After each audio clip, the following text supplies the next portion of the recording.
Hello students, welcome to my channel CWC chemistry with concept. आज के इस video में हम एटॉमिक स्ट्रक्चर, जिसमें हमने पहले बोहर्स मॉडल पढ़ लिया था, उसके बाद में कौन कौन सी थ्योरीज आई हैं, कौन कौन से प्रिंसिपल्स और हाइपोथेसिस साइंटिस्ट ने डेवलप किए जिसके बिहाफ पे बोहर्स मॉडल जो है फेल हो गया, उसके बारे में पढ़ेंगे। बोहर ने जब अपने एक्सपेरिमेंट दिए उसके बाद में मैक्स प्लैंक साइंटिस्ट आए जिन्होंने क्वांटम थ्योरी दी लाइट ने। पिछले वीडियो में देखा था बच्चों की जब इलेक्ट्रॉन जंप करता है हायर लेवल से उच्च ऊर्जा स्तर से निम्न ऊर्जा स्तर पे, तो वो रेडिएशंस विकिरण निकालता है जो लाइट के रूप में भी हो सकता है, IR इंफ्रारेड वेव्स के रूप में भी हो सकता है, अल्ट्रावायलेट वेव्स के रूप में भी ये हो सकता है।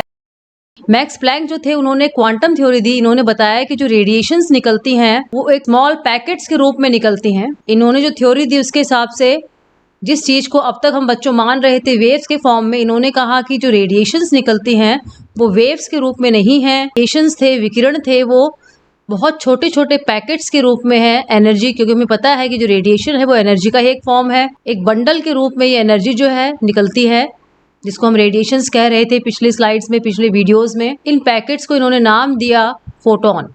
कभी कभी इसको बच्चों हम क्वांटा भी कह देते हैं। इन्होंने कहा कि जिस लाइट को हम वेव समझ रहे थे वो एक्चुअली वेव नहीं है, लाइट जो है एक एनर्जी का फॉर्म है और वो छोटे छोटे पैकेट्स के फॉर्म में आती है, और उन पैकेट्स का नाम इन्होंने फोटोन या क्वांटा दिया। लाइट के अंदर छोटे छोटे पार्टिकल्स होते हैं। इन्होंने लाइट के क्वांटम या पार्टिकल नेचर की इन्होंने फर्स्ट टाइम जो है व्याख्या की, जिसके कारण जो है बोहर्स मॉडल में बहुत सारे मॉडिफिकेशंस हम लोग को देखने को मिलेंगे। और बोहर का मॉडल जो है यहाँ से बच्चों फेल होना शुरू हो गया, उसमें ड्रॉबैक्स आने शुरू हो गए। जो लाइट के पार्टिकल्स होते हैं बच्चों ये फिक्स एनर्जी लेके बाहर निकलते हैं, ये इन्होंने बताया। जब भी हम बच्चों वेव दिखाते हैं तो इस तरह का जो डायग्राम बना हुआ है, वेव को हम इस तरह से दिखाते हैं, और जो वेव होती है उस वेव की एनर्जी बच्चों फिक्स होती है। अगर हम मानते हैं कि ये वेव है, इसकी फ्रीक्वेंसी आवर्ती इसकी f मानते हैं, तो E जो है एनर्जी हो जाएगी इस वेव की f की जगह बच्चों कभी कभी हम न्यू भी लिखते हैं, तो हमारा हो जाता है E = h न्यू, जहाँ पे h जो है प्लैंक कांस्टेंट है, जिसकी वैल्यू हमारी होती है 6.626 × 10⁻34 जूल सेकेंड। इलेक्ट्रॉन वोल्ट में भी लिखी हुई है इसकी वैल्यू। v जो है हमारी फ्रीक्वेंसी आवर्ती बोलते हैं जिसको। h जो है प्लैंक कांस्टेंट मैंने आपको बता ही दिया। E हमारी एनर्जी है, जिस वेव की हम बात कर रहे हैं उसकी एनर्जी है। क्योंकि साइंटिस्ट मैक्स प्लैंक ने पहली बार ये एनर्जी को इस फॉर्म में लिखा था, इसलिए h जो है उसको प्लैंक कांस्टेंट भी हम कहते हैं।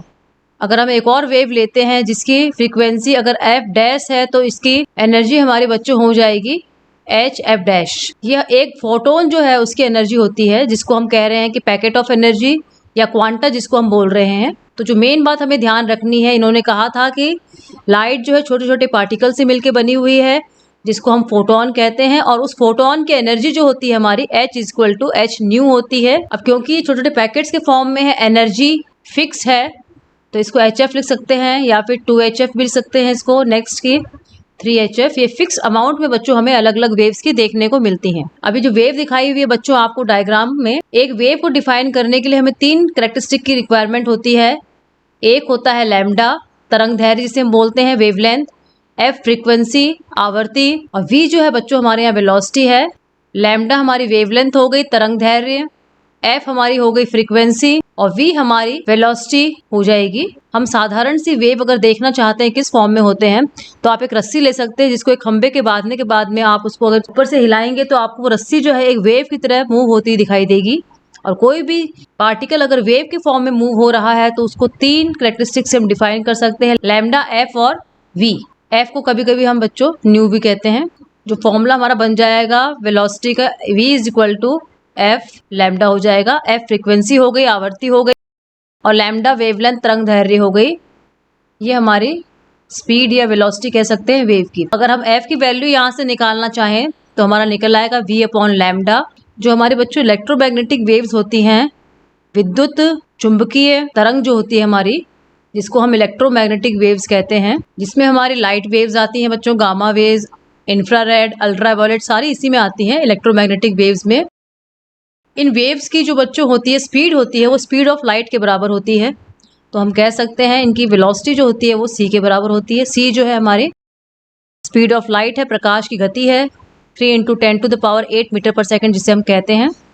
तो हमारे पास आपने देखा बच्चों 3 इक्वेशन आ गई। एक ये हो गई, सेकेंड इक्वेशन हमारी ये हो गई, और थर्ड जो है v इज इक्वल टू सी, हमारे पास ये वाली इक्वेशन हमारी हो गई। थर्ड और सेकेंड को हम काम में लेके लिख सकते हैं f is equal to c upon lambda, और इस वैल्यू को जब हम फर्स्ट वाले में पुट करेंगे तो हमारा आंसर आ जाएगा E is equal to h c upon lambda. बच्चों हम पीछे वाले वीडियो में डिस्कस कर चुके हैं अपने, E is equal to h c upon lambda. E जो है हमारी एनर्जी ऑफ फोटोन है, जिसकी हम बात कर रहे थे मैक्स प्लैंक क्वांटम थ्योरी में। H जो है प्लैंक्स कांस्टेंट हो जाएगा, C जो है स्पीड ऑफ लाइट हो जाएगी, लैम्डा जो है हमारे बच्चों वेवलेंथ है। प्लैंक कांस्टेंट की वैल्यू मैंने आपको पहले ही बता दी है। उम्मीद करती हूँ बच्चों आपको मैक्स प्लैंक की थ्योरी समझ में आ गई होगी, जिन्होंने हमें बताया कि लाइट जो है वेव नहीं है, पार्टिकल है। जबकि इसके पहले आने वाली थ्योरीज जो थी बच्चों, वो हमें कह रही थी लाइट जो है वो वेव है। आगे आने वाली स्लाइड्स में हम और इसके बारे में पढ़ेंगे।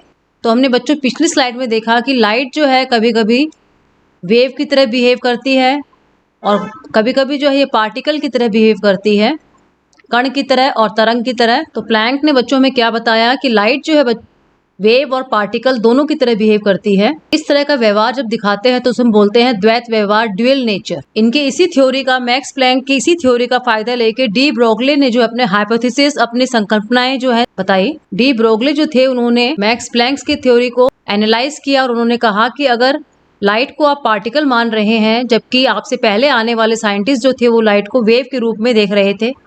डी ब्रोगले उन्होंने कहा कि इलेक्ट्रॉन जो है उसको हम पार्टिकल मानते हैं। साइज जो होती है बच्चों इलेक्ट्रॉन की बहुत छोटी होती है।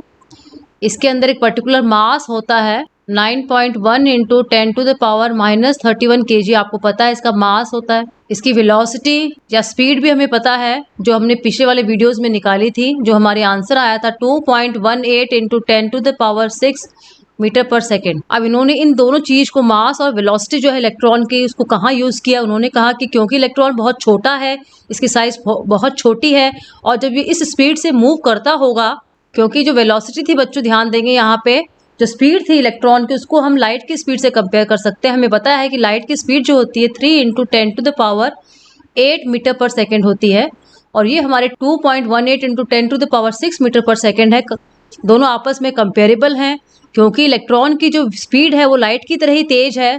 अब जब इनकी दोनों की स्पीड हम कंपेयर कर सकते हैं, लाइट की और इलेक्ट्रॉन की, तो एक चलता हुआ इलेक्ट्रॉन जो है, उन्होंने कहा डी ब्रोगले ने, लाइट की तरह ही दिखाई देता है। बच्चों डी ब्रोगले कई लोग प्रोनाउंस करते हैं और कई लोग इसको डी ब्रोए प्रोनाउंस करते हैं। इन्होंने सिर्फ हाइपोथेसिस दी थी, इन्होंने एक संकल्पना दी थी, ये लॉ नहीं है। जब किसी संकल्पना को हम बहुत सारे थ्योरीज और बहुत सारे प्रैक्टिकल्स, प्रयोगों के द्वारा प्रूव कर देते हैं, तो बच्चों वो हमारा लॉ बन जाता है। तो इनका संकल्पना जो दी थी, इनका हाइपोथेसिस जो था, उनका मेन आधार जो था वो मैक्स प्लैंक की थ्योरी थी, जिन्होंने कहा था कि लाइट जो है वो वेव और पार्टिकल दोनों की तरह बिहेव करती है। वहीं से इन्होंने एक हाइपोथेसिस डेवलप किया कि क्योंकि इलेक्ट्रॉन भी एक पार्टिकल है और उसका मास बहुत कम है, वेलोसिटी स्पीड बहुत ज़्यादा है, तो उसको भी एक लाइट की तरह बिहेव करना चाहिए। और लाइट अगर है वो लाइट की तरह बिहेव करता है, तो उसका पार्टिकल, तरंग और कण प्रकृति दोनों उसमें देखने को मिलेंगी। दोनों तरह का नेचर जो है उसमें देखने को हमें मिलेगा। तो हाइपोथेसिस को बच्चों हम सजेशन भी कह सकते हैं। अब क्योंकि इलेक्ट्रॉन की स्पीड बहुत ज़्यादा थी, उसका मास बहुत कम था, तो उन्होंने कहा कि इलेक्ट्रॉन पार्टिकल है लेकिन इसकी स्पीड ज़्यादा है, इसलिए वो वेव भी हो सकता है। इसके बाद जो भी थ्योरीज और हाइपोथेसिस प्रिंसिपल्स हमें देखने को मिलेंगे, उसमें हम इलेक्ट्रॉन के दोनों नेचर, वेव और पार्टिकल नेचर काम में लेंगे। यहाँ से हमारे इलेक्ट्रॉन के ड्यूअल नेचर, द्वैत व्यवहार की शुरुआत हो गई थी, जो डी ब्रोए के हाइपोथेसिस के बाद में हुआ। आपकी समझ में बच्चों आ गया होगा कि किस तरह से इस हाइपोथेसिस में इन्होंने बताया, क्योंकि इलेक्ट्रॉन एक पार्टिकल है, उसकी साइज बहुत छोटी है और उसकी स्पीड बहुत तेज है, तो उसको हम एक वेव की तरह कंसिडर कर सकते हैं, जिस तरह से हम लाइट को कंसिडर करते हैं, क्योंकि दोनों की स्पीड, लाइट की स्पीड और इलेक्ट्रॉन की स्पीड को हम आपस में कंपेयर कर सकते हैं। तो जहाँ भी इनका नाम आता है डी ब्रोए का, वहाँ पे ड्यूअल नेचर ऑफ इलेक्ट्रॉन के द्वैत व्यवहार के बारे में बताने का इनको श्रेय जाता है। ये फर्स्ट साइंटिस्ट थे जिन्होंने इलेक्ट्रॉन के ड्यूअल नेचर को इन्होंने प्रूव कर दिया था। इनके जो एक्सपेरिमेंट था बच्चों, या हाइपोथेसिस हम बोल रहे थे, उनको डेविसन और जर्मर ने अपने डिफ्रैक्शन एक्सपेरिमेंट के द्वारा प्रूव कर दिया। जब इन्होंने इलेक्ट्रॉन का डिफ्रैक्शन करवाया तो उसने बिल्कुल वही प्रॉपर्टी शो की जो वेव शो करती है, क्योंकि डिफ्रैक्शन जो बच्चों होता है सिर्फ वेव में देखने को मिलता है। इलेक्ट्रॉन का एक्सपेरिमेंट जब इन्होंने किया, डेविसन और जर्मर ने, तो उन्होंने इलेक्ट्रॉन का डिफ्रेक्शन करवा दिया। क्योंकि इलेक्ट्रॉन डिफ्रेक्शन वाला एक्सपेरिमेंट दे रहा था जो कि सिर्फ वेव देती है, तो इन्होंने कह दिया कि इलेक्ट्रॉन जो है वो एक वेव की तरह भी बिहेव करता है। पार्टिकल तो वो था ही, लेकिन उसने वेव की तरह भी बिहेव करता है, ये प्रूव कर दिया डिफ्रेक्शन के एक्सपेरिमेंट के बाद में। डी ब्रोए का हाइपोथेसिस था, उनको डेविसन और जर्मर ने प्रूव कर दिया अपने डिफ्रेक्शन एक्सपेरिमेंट के द्वारा। तो डी ब्रोए ने जो हाइपोथेसिस दिया था बच्चों, उसको हम समराइज कह सकते हैं। उन्होंने कहा कि अगर प्लैंक ये कह रहे हैं कि लाइट जो है वेव और पार्टिकल दोनों की तरह बिहेव कर रही है, तो इलेक्ट्रॉन जो है पार्टिकल के फॉर्म में है, वो वेव की तरह बिहेव कर सकता है। ये बात जो है इनकी डेविसन और जर्मर ने प्रूव कर दिया। तो इनका हाइपोथेसिस जो था बच्चों, वो प्रूव हो गया कि इलेक्ट्रॉन जो है वेव भी है, तरंग भी है और एक पार्टिकल की तरह भी व्यवहार करता है। अब क्योंकि इलेक्ट्रॉन जो है बच्चों पार्टिकल है, तो पार्टिकल अगर है इलेक्ट्रॉन तो इसका मतलब इसके मास होगा, द्रव्यमान होगा इसका, अगर ये कण की तरह व्यवहार करता है। और अगर ये वेव की तरह व्यवहार करता है तो इसकी एक वेवलेंथ तरंग दैर्घ्य होनी चाहिए, जिसको हम लैम्डा से दिखाते हैं। तो जो इलेक्ट्रॉन की वेवलेंथ थी बच्चों, वो h = h/mv होती है, जहाँ पे लैम्डा जो है हमारे वेवलेंथ ऑफ इलेक्ट्रॉन है, h हमारा प्लैंक कांस्टेंट हो जाएगा, m जो है बच्चों मास ऑफ इलेक्ट्रॉन हो जाएगा, इलेक्ट्रॉन का द्रव्यमान, v हमारा हो जाएगा वेलोसिटी या वेग इलेक्ट्रॉन का। अब जब इन्होंने डी ब्रोए ने ये प्रूव कर दिया कि इलेक्ट्रॉन के पास में वेव और पार्टिकल दोनों नेचर है, इसके बाद में ये बात उठने लगी कि सारे जो मूविंग पार्टिकल्स होते हैं वो सभी जो है ड्यूअल नेचर दिखाते हैं। उनके अंदर पार्टिकल वाली प्रॉपर्टी, कण वाली प्रॉपर्टी भी होती है और उनके अंदर वेव तरंग वाली प्रॉपर्टी भी होती है। सारे मूविंग पार्टिकल जो हमारे आसपास हमें दिखने को मिलते हैं वो दोनों तरह के व्यवहार दिखाते हैं। इनके हाइपोथेसिस के आने के बाद में इस तरह की बातें जो हैं शुरू हो गई। मान लीजिए अगर हम मूविंग पार्टिकल के रूप में एक फुटबॉल लेते हैं, तो क्या उस फुटबॉल का भी बच्चों वेव नेचर होगा? पार्टिकल तो वो है ही क्योंकि मास है, तो क्या वो भी वेव के रूप में हमें दिखाई देगी? जब भी वेव की बात आती है तो हम ये कहते हैं कि वो इस तरह से मूव कर रही होगी, इस तरह हमें ऊपर नीचे की। जब भी बच्चों वेव की बात आती है तो हमारे दिमाग में इस तरह की पिक्चर आती है कि वो पार्टिकल जो अगर वेव के रूप में है तो वो इस तरह से मूव कर रहा होगा। अब हम बात कर रहे हैं बच्चों फुटबॉल की। अभी हमने फॉर्मूला देखा है कि लैम्डा = h/mv है। इसका मतलब जो है हमारा लैम्डा जो है वो इनवर्सली प्रोपोर्शनल है मास के। अगर मास ज्यादा होगा, द्रव्यमान ज्यादा होगा, तो हमारा लैम्डा कम आएगा। कम आने का मतलब है लैम्डा बच्चों ये वाली होती है डिस्टेंस। कम आने का मतलब है ये जो डायग्राम है वो कुछ इस तरह से बन जाएगा, बिल्कुल पास पास में वो वेव्स हमें इस तरह से दिखाई देंगी। हम बात कर रहे थे फुटबॉल की। फुटबॉल जो है इसका द्रव्यमान ज्यादा होता है जब इसको इलेक्ट्रॉन से कंपेयर करते हैं। इसका मतलब फुटबॉल जो है बच्चों हमारी वो भी इस तरह से ऊपर नीचे मूव कर रही है वेव के फॉर्म में, लेकिन क्योंकि उसका मास ज़्यादा है तो वो हमें एक्चुअल में अपनी आंखों से इस तरह से दिखाई नहीं देगी। वो सिर्फ हमें एक पार्टिकल के रूप में, कण के रूप में मूव करती हुई दिखाई देगी। अगर हम बात करते हैं इलेक्ट्रॉन की, तो इलेक्ट्रॉन के केस में क्या होगा, वही फॉर्मूला हम लगाएंगे। लैम्डा जो है इसमें भी 1/m के इनवर्सली प्रोपोर्शनल है। अब क्योंकि इलेक्ट्रॉन का मास फुटबॉल के कंपैरिजन में कम है तो इसका मतलब वेवलेंथ ज़्यादा होगी। वेवलेंथ ज़्यादा होगी तो इसके डायग्राम में बच्चों हमें जो डायग्राम हम बनाएंगे इस तरह से बहुत ज़्यादा डिस्टेंस हमें देखने को मिलेगा दो क्रस्ट के बीच में। तो यहाँ हमें लैम्डा जो है, वेवलेंथ जो है, तरंग दैर्घ्य जो है वो दिखाई देगी क्योंकि मास कम है इलेक्ट्रॉन का। फुटबॉल की बात हम कर रहे थे, वहाँ मास ज़्यादा था तो वहाँ लैम्डा जो है वो कम था, तो हमें सिर्फ वो पार्टिकल के रूप में दिखाई दे रही थी।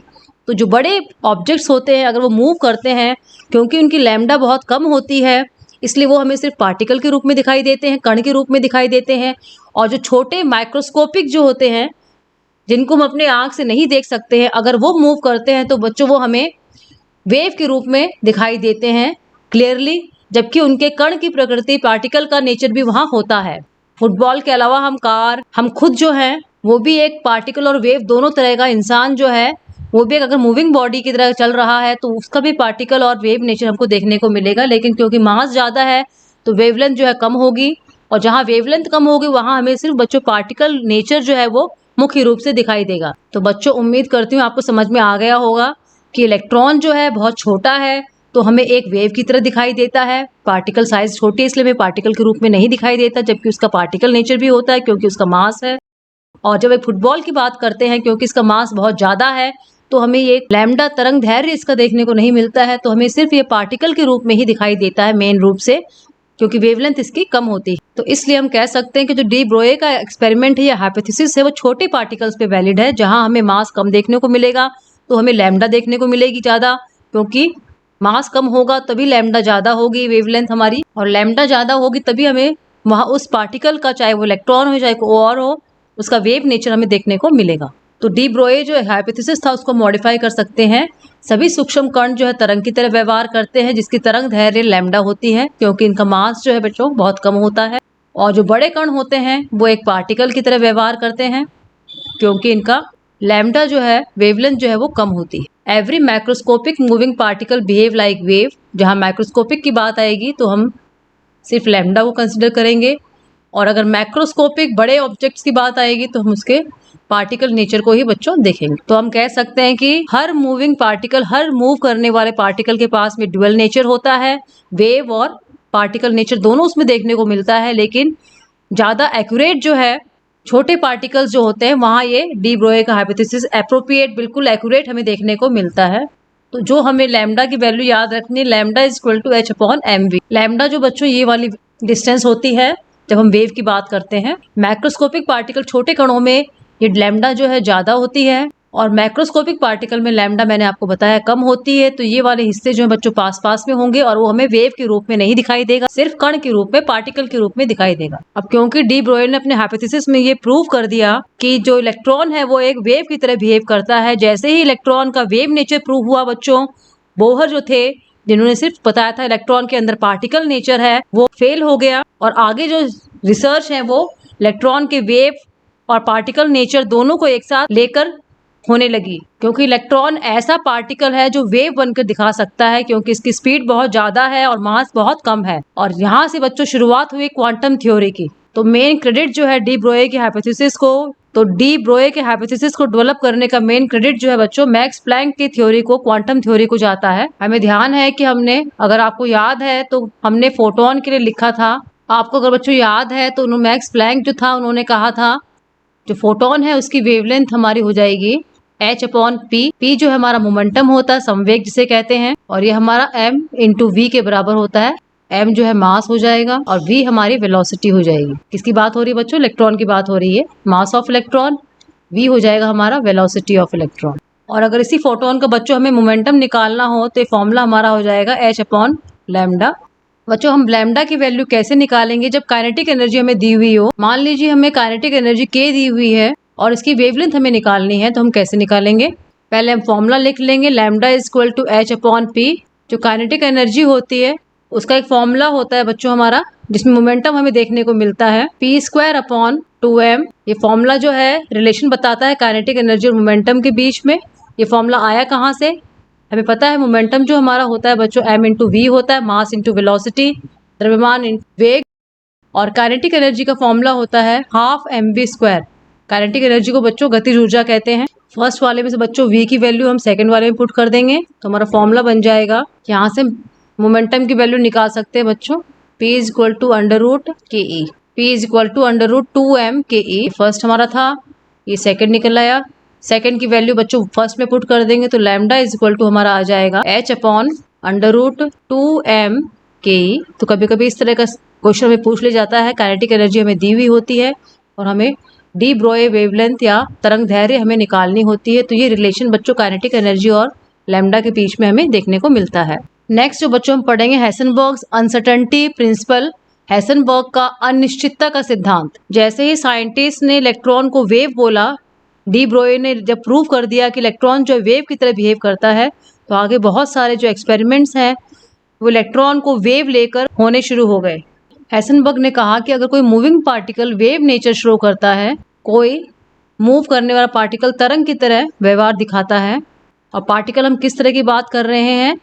जो बहुत ही छोटा सूक्ष्म कण हो, माइक्रोस्कोपिक पार्टिकल है जो, उसकी बात हम कर रहे हैं बच्चों। तो ऐसा पार्टिकल जो बहुत छोटा है और चल रहा है, मूव कर रहा है, तो ऐसे पार्टिकल की एक साथ बच्चों ध्यान से सुनेंगे, उसकी पोजीशन और उसकी वेलोसिटी निकालना मुश्किल होता है। अगर हम चाहते हैं कि उसकी पोजीशन, किस जगह पे वो पार्टिकल प्रेजेंट है और किस स्पीड से चल रहा है, दोनों को अगर हम एक साथ निकालना चाहते हैं तो वो असंभव है।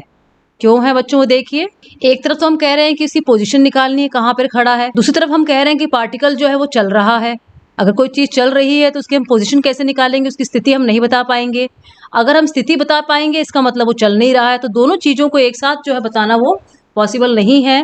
अगर हम बताना चाहेंगे तो दोनों में त्रुटि होने की, उनमें अनिश्चितता के बढ़ने की, उसमें गलती होने की संभावना हमारी बढ़ जाती है। तो हम कह सकते हैं कि उसके एक्यूरेटली हम उसका पोजीशन और उसका मोमेंटम, जिसको हम संवेग कहते हैं, नहीं निकाल सकते हैं। मोमेंटम बच्चों हमारा क्या होता है, m/v होता है। अब v का मतलब होता है इसकी स्पीड या वेलोसिटी। अगर वो पार्टिकल मूव कर रहा है, उसमें स्पीड है, तो इसका मतलब वो एक जगह पे रुकेगा नहीं। जब वो रुकेगा नहीं तो हम उसकी पोजीशन कैसे बता पाएंगे कि वो कहाँ पर है। अगर उसकी हमने पोजीशन बता दी तो इसका मतलब वो मूव नहीं कर रहा है, स्थिर है। और अगर वो मूव कर रहा है तो उसके हम पोजीशन नहीं बता पाएंगे। दोनों चीज़ों को हम एक साथ बता नहीं पाएंगे। और अगर दोनों को हम एक साथ बताने की कोशिश करेंगे तो बच्चों सही कभी नहीं आएगा, वो हमारा गलत ही आएगा। आगे हम इसके बारे में और पढ़ेंगे। तो किसी इलेक्ट्रॉन की सही स्थिति और सही संवेग, मोमेंटम, एक साथ निकालना संभव नहीं है। इसको हम कह सकते हैं द एग्जैक्ट, सही एंड साइमल्टेनियस, एक साथ, डिटर्मिनेशन ऑफ पोजीशन, स्थिति, एंड मोमेंटम, संवेग जो है किसी भी मूव करने वाले छोटे पार्टिकल्स जैसे कि इलेक्ट्रॉन, उसका निकालना पॉसिबल नहीं है। कंडीशन बच्चों हमारी क्या होनी चाहिए, मूविंग, चलता हुआ छोटा पार्टिकल होना चाहिए। जब हमने कह दिया कि वो पार्टिकल जो है मूव कर रहा है, मूव करने का मतलब है उसमें कुछ वेलोसिटी हमें देखने को मिलेगी। अगर वो मूव कर रहा है तो उसकी पोजीशन जो है, स्थिति, जिसको हम एक्स से कहते हैं, वो हम नहीं निकाल सकते हैं। अगर हम उसकी स्थिति निकाल लेते हैं इसका मतलब वो मूव नहीं कर रहा है। आप अपने आप की तुलना भी कर सकते हैं। मान लीजिए आप चल रहे हैं और आपसे कोई पूछता है कि आप कहाँ पर हैं, तो आप नहीं बता पाएंगे कि आप कहाँ पर, क्योंकि आप बात करते करते काफ़ी दूर तक निकल जाएंगे। आपकी एग्जैक्ट पोजीशन बता पाना उस समय संभव नहीं होगा।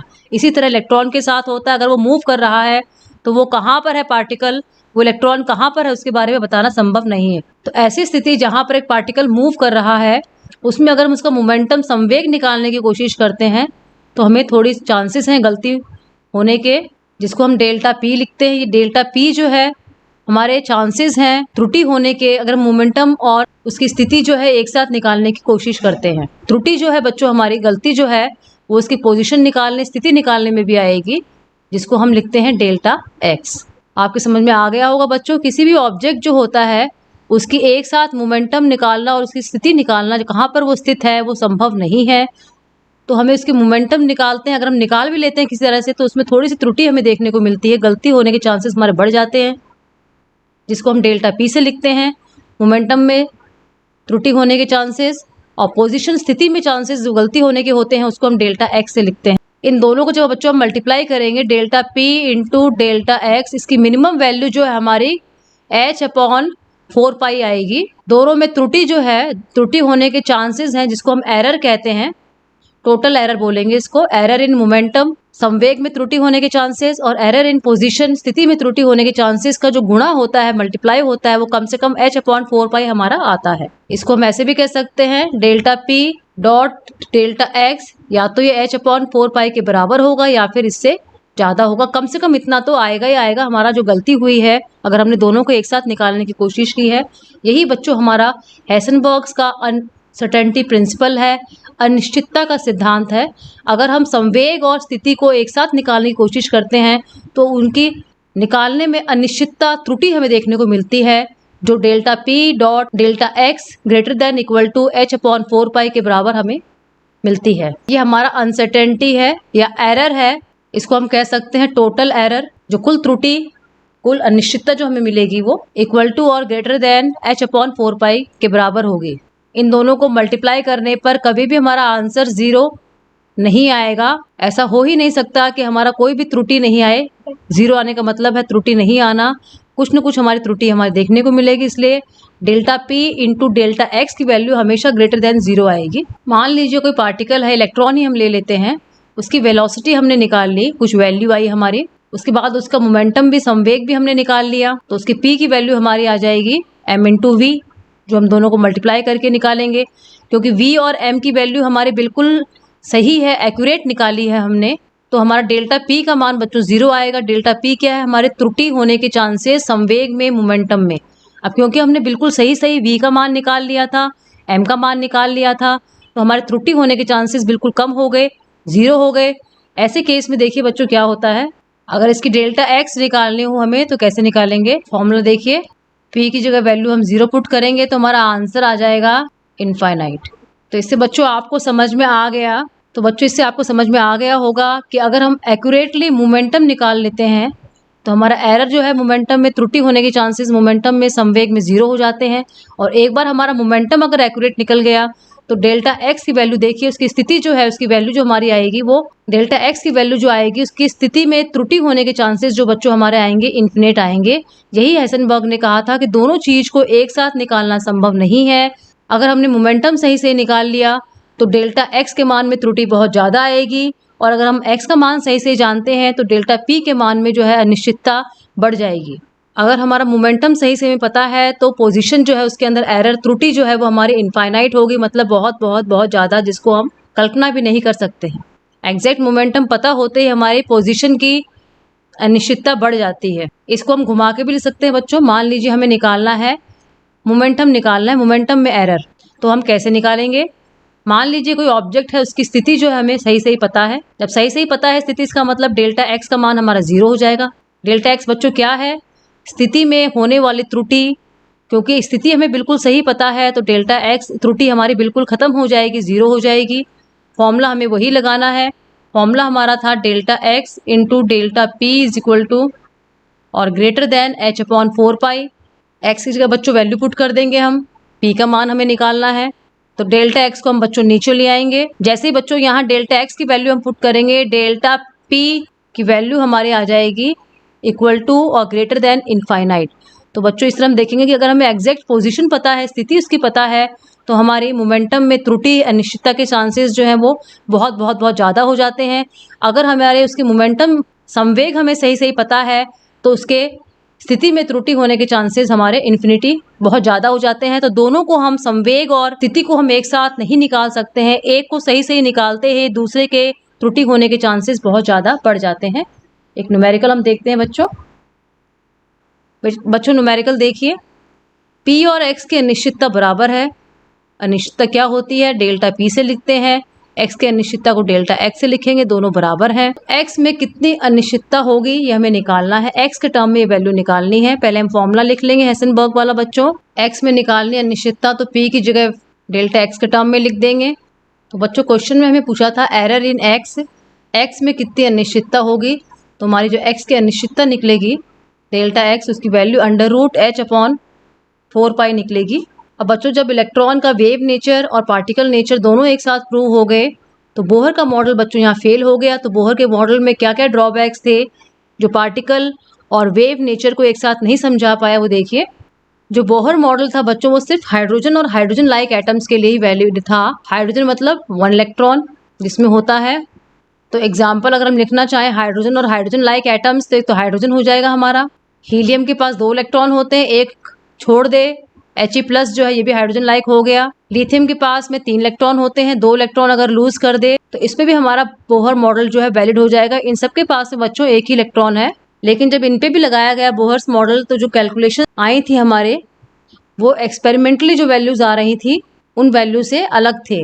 बोहर जो था उन्होंने बताया था कि इलेक्ट्रॉन जो है कि वो पार्टिकल की तरह बिहेव करता है, एक कण की तरह बिहेव करता है। वो सिर्फ इलेक्ट्रॉन की कणीय प्रकृति के बारे में ही बता पाए, उसके वेव नेचर के बारे में, तरंग व्यवहार के बारे में वो नहीं बता पाए।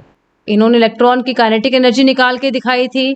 बच्चों अगर आपको ध्यान है तो आपने पीछे वाले वीडियोस में देखा होगा कि बोहर जब मॉडल हम पढ़ रहे थे तो उन्होंने पोजीशन ऑफ इलेक्ट्रॉन जो है ये निकाल के दिखाई थी। जो बच्चे पहली बार इस वीडियो को देख रहे हैं वो प्रीवियस वीडियोस में जाके देख सकते हैं, जहां आपको ये सारे कैलकुलेशंस जो है मैंने करके दिखाए हैं। बोहर ने जो था वेलोसिटी निकाल के दिखा दिया इलेक्ट्रॉन का। अभी भी हमने पढ़ा है हेसेनबर्ग अनसर्टेनिटी प्रिंसिपल में कि एक साथ इलेक्ट्रॉन की पोजीशन और वेलोसिटी निकालना पॉसिबल नहीं है, जो बोहर ने निकाल के दिखा दिया। इसलिए on behalf of Heisenberg uncertainty principle Bohr model जो है बच्चों फेल हो गया। आगे स्लाइड्स में बच्चों हम और इनके ड्रॉबैक्स देखेंगे। अब क्योंकि हेसेनबर्ग ने बताया था कि साइमल्टेनियसली एक साथ पोजीशन और मोमेंटम अगर हम मेजर करते हैं तो दोनों सही नहीं आएगा, जबकि बोहर ने दोनों को निकाल के दिखा दिया जो बिल्कुल भी पॉसिबल नहीं था। अगला ड्रॉबैक जो था, बोहर जो थे वो विद्युत और चुंबकीय क्षेत्र में स्पेक्ट्रम रेखाएं जो थी, स्पेक्ट्रल लाइंस जो थी वो स्प्लिट हो रही थी, उनका विपाटन हो रहा था, उसके बारे में नहीं बता पाए थे।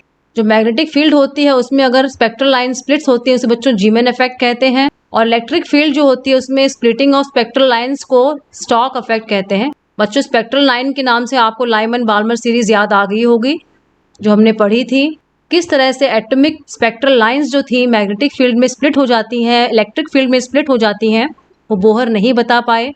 एटम का जो स्पेक्ट्रम बन रहा था, लाइंस बन रही थी, जैसे वो लाइंस मैग्नेटिक और इलेक्ट्रिक फील्ड में चुंबकीय और विद्युत क्षेत्र में आ रही थी, वो बिखर रही थी, स्प्लिट हो रही थी, उनका विपाटन हो रहा था, जो बोहर जो है नहीं बता पाए। उनका मॉडल जो है यहाँ फेल हो गया इस स्प्लिटिंग को बताने में। जब ये रिसर्च बच्चों कंटिन्यू हुई तो आगे जाकर अल्ट्रा फाइन स्पेक्ट्रम देखने को मिला अलग अलग एटम्स में।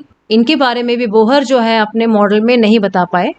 स्पेक्ट्रम के अंदर, स्पेक्ट्रम जो होता है बच्चों, स्पेक्ट्रल लाइंस के अंदर और महीन लाइंस देखने को मिली थी जिन्हें अल्ट्रा फाइन स्पेक्ट्रम कहते हैं।